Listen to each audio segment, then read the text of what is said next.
செயல்பாட்டில் இருக்கக்கூடிய தலைவர்களாக பார்த்திருக்கிறோம்.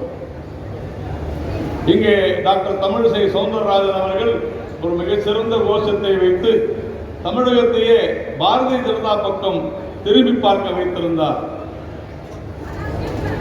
அந்த தாமரை மலர்ந்தே தீரும் என்கிற வார்த்தைகள் இன்றைக்கு தமிழகம் முழுக்க ஒலித்துக் கொண்டிருக்கும் பொழுது, கடந்த 4 வருடங்களாக ஒரு அற்புதமான துடிப்பு மிக்க வீரமிக்க ஒரு இளைஞரான திரு அண்ணாமலை அவர்களுடைய தலைமையிலே நான் பணியாற்றினேன் என்று சொல்வது எனக்கு மிகப்பெரிய பெருமை உண்டான.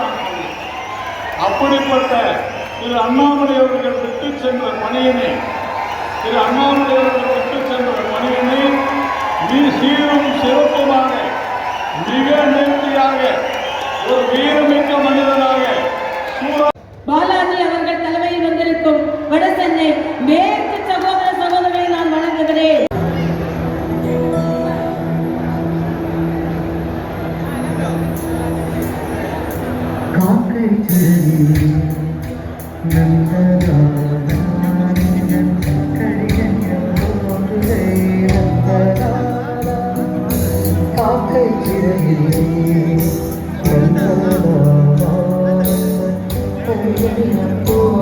Thank you.